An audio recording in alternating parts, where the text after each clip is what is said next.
What's up everybody, once again my name is Matt and welcome back to Let's Play Super Mario Galaxy.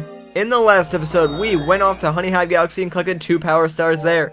In this episode we're actually going to go back to Good A Galaxy because I was mistaken. This actually isn't a hidden star. Whenever there's a hidden star there's going to be a star and a question mark in the middle. And that signifies that there's a hidden star in one of the levels that you've already been to, and then at any point after you finish the level and the hidden star has appeared you can go ahead and grab that. However, I'm usually going to save those for later. That's just the way that I like to play the game. It's a personal preference thing. I know it might seem weird to some people, but that's just what I like to do. But without further ado, let's actually go ahead and fly to this galaxy. And let's see what we got going on here. Alright, King Kaliente's Battle Fleet. And, judging by the name, if you were to guess, there's going to be a boss fight in this level. And you'll notice a few things that are going to be a little bit different as we go through this level, actually. Like, for instance, starting off on the first planet here.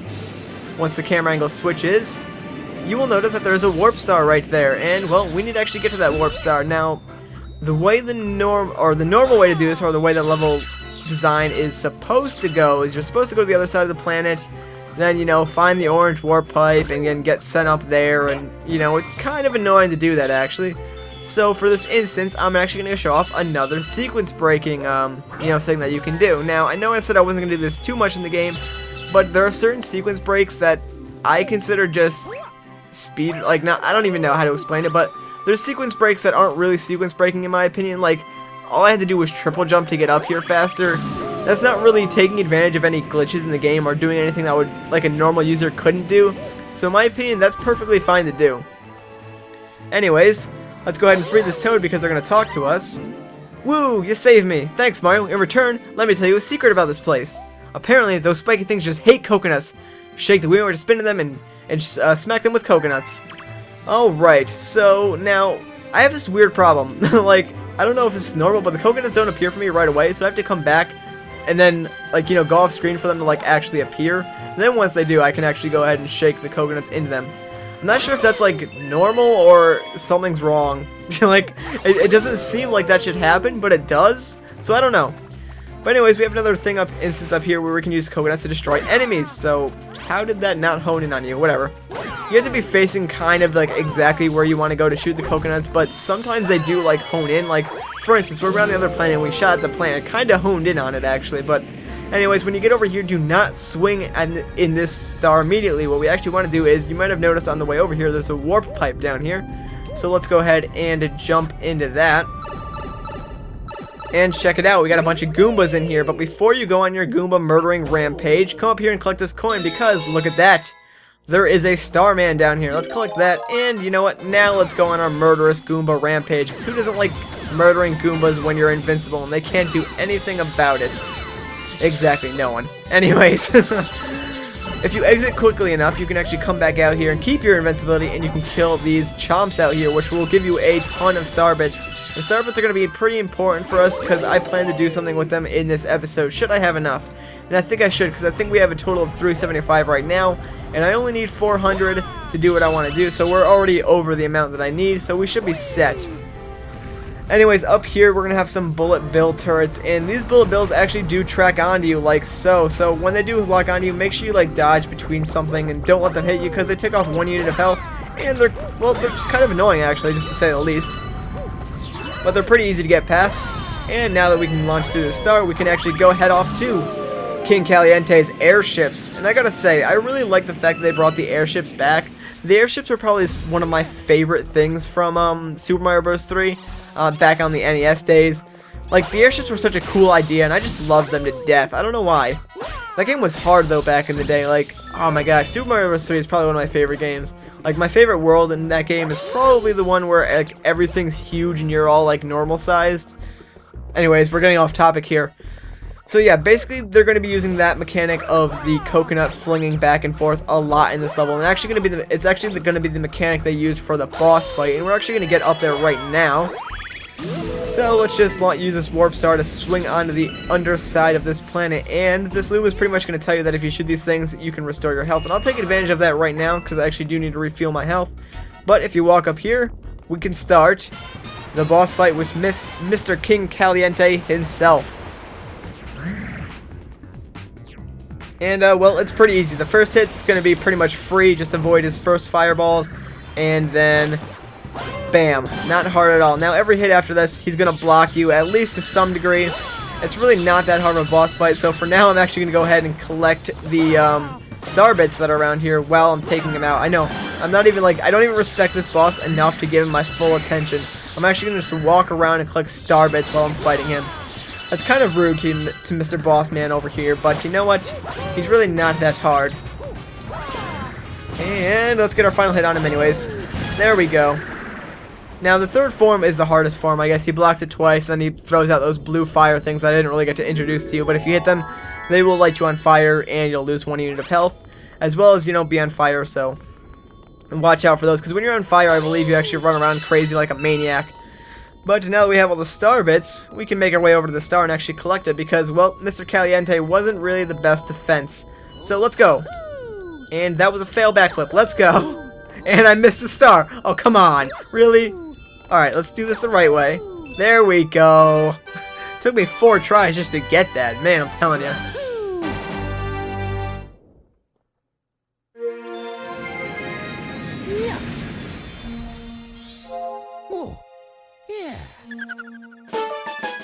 Alright, we already have 6 power stars. Oh, and by the way, I want to mention this before I forget, because I haven't mentioned this yet, and a lot of people have been asking in the comments, and I don't know why I keep forgetting to mention this, but this is a 100% run of the game. So I will be getting every single power star in there. Now, I'm not going to do the second thing as the Ouija, but I will be getting all the power stars as Mario. Anyways, let's head back to Honey Hive now, because, well, we need to take care of some business here and get the next power star. And the big bad Bugaboom. Judging from this name again, yeah, it's a boss fight, and oh my gosh, this boss fight. I don't like this boss fight. I actually have a lot of trouble with this boss fight, so be prepared for failure unless for some odd reason I do really well. But I do not expect to do well in this boss fight, because I'm usually not good at it. Anyways. Arg, the whole Mandibug clan has infested our kingdom! And I'm guessing this guy is a Mandibug, mainly because he has mandibles, and if you don't know what those are, well then you probably haven't taken science class, in which case, go to school. I don't even know what I was saying there. Alrighty. Obviously, in between each missions, all the levels have slight variations between them, just to sort of, you know, mix things up a bit. For instance, over here, you'll notice that there's now this cool little bubble cannon, and this is actually a really cool thing about the game, and I wish that they use this more. Now, they do use this in a very different way later on, but in the way where you just kind of use them to platform to different areas, they don't really use that too much, and I kind of wish they did. Anyways, coming down here, we have, well, another Mandibug, actually, but we have a Life Shroom, and this actually gives us 3 extra units of health, so now we have a total of 6. That's pretty sweet. Anyway, let's jump down here now, because we actually need to get, where is it? Should be, right here. We need to get this little, bee shroom again, and actually head back to the main portion of the level, and you do that by going over to this warp pipe. And that'll put you out down here, which is awesome, because this is exactly where we need to be. Now, watch out for these bubbles, though. You do not want to land in them as a bee. I think that takes away your power-up, although I'm not going to go ahead and test that out. So I could be wrong about that. Oh, and speaking of another thing that I was wrong about, actually, you can restore your bee's flight by collecting coins. I actually said in the last episode that you can only restore it by landing or landing on a flower. You can actually do it by collecting coins, too. The neighbors are causing trouble again. We would be most grateful for your assistance. Well, it looks like we're going to have to help out the queen bee again. And, well, go see what the neighbors are causing trouble with. I don't even know what neighbors you could have for a bee anyways. Alright, coming over here, these little flowers, there's something interesting about them. They don't actually launch you all the way to the next platform, so you have to make sure that you're a bee shroom. Well, you have to be a bee shroom to use them, I think, anyways. And you have to make sure that you actually remember to fly when you get launched off these things. It's kind of weird that they don't just, like, launch you off to the planet. You think that they would, but no, they expect you to fly. But anyways, here's our boss fight, and at first, he may not seem that hard. I mean, he doesn't look that hard, he doesn't seem that hard at first, but oh, trust me, it gets a lot worse later on. The first hit on him is probably the easiest one. All you need to do is jump on him and, like, ground pound on his back, but trust me, doing that now is a lot harder because he flies, and he's a lot faster when he flies. Now, there are a few ways that you can actually hit him. You can do the way that I like to do best, and launch off the flowers, and then just hover over him and hit him like this. Or you could grab onto the tree and then jump off the tree and hit him like that. Now, that's the first 2 hits on him, and this is a 3-hit boss, so we only need 1 more hit. But the 3rd hit is significantly harder because he flies faster, and he flies on his side now. So you kind of have to time it correctly. And oh my god, if I get this on my first try, holy crap, I can't believe I just did that. I usually have so much trouble with this boss fight, and I just did it on my first try. I'm happy right now. There's no other way to explain that. Let's just backflip into the star and get it, man. Oh, come on. Really? Am I going to mess up my backflips in every time in this episode? That's not good, man. But there we go. That's what I'm talking about. I can't believe I did that on my first try. I'm so proud of myself right now. You've no idea. I'm so happy. Oh my gosh. Alright, I'll take that, man. I thought that was going to take me at least like 2 or 3 tries. Sweet. There we go. Our 7th power star. Alright, and now we discovered a new galaxy. But more importantly, a hungry Luma has appeared right outside the terrace. So this is actually what I wanted the star bits for, and this is what you'll pretty much be using the star bits for later on. Now, these hungry Lumas later on become a lot more expensive, but this one out here, hey you, yeah you, got any tasty star bits? If you feed me a bunch of star bits, I'll burst with snack happiness and transform. I'm famished, I need about 400 star bits to curb the hunger pains. So yeah, this one is pretty cheap actually, they do get more expensive later on. But this is pretty much what you'll be using star bits for, because if you want 100% the game, well, these hungry Lumas at least will transform into an entirely new galaxy. And this entirely new galaxy, well, has a power star in it. So you know what? Let's go ahead and collect it while we still have time. Let's see if we can get 3 power stars in this episode instead of the previous just getting 2 power stars. Anyways, this is Sweet Sweet Galaxy, and we have Rocky Road. Sort of a pun on there, because Rocky Road's like an ice cream type. I see what you did there, Nintendo. You clever, clever dogs, you. Now, most of the time, the levels with the Hungry Lumas are gonna be a bit harder than the normal levels, and involve more on platforming. As you can see here, there's holes in these platforms, and, well, it can be kind of dangerous, but you're in good hands and a good Wiimote, I guess. I don't really know. But yeah, they're not too hard, and I'll guide you through it. I'll make sure we get to the end. And I'm kind of glad that some of you guys have even said in the comments that you're stuck on a portion of this game, and that gives me the opportunity to help you guys out. And that's pretty much the purpose of a Let's Play. Is just, it's to play it and have fun with it. But then as well, it provides like a good video walkthrough to people who are stuck on it. So it's kind of cool to be able to like help people out by just making like a Let's Play video like this. It's probably one of like the coolest I guess benefits to making a Let's Play. But anyways, yeah, you just need to really watch your platforming over here, especially over here. What I normally like to do is stay towards the inner circle, although that doesn't work when there's a giant freaking hole there.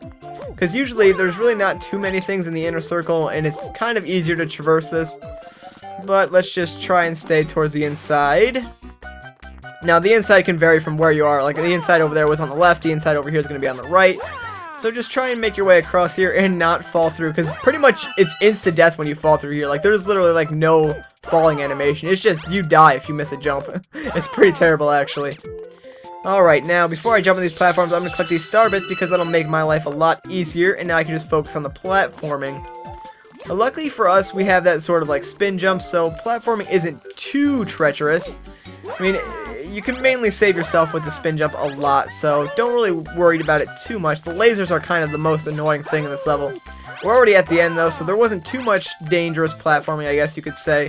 It was pretty easy, and we can already hear the power star. And if we come over here talk to this Toad real quick, we got a power star. So I guess the Toad Brigade actually did something in terms of finding a power star. Somehow they were able to make it over here before we did.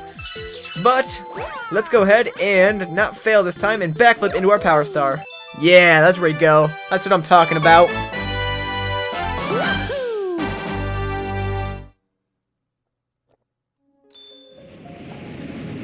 Yeah. Oh, yeah.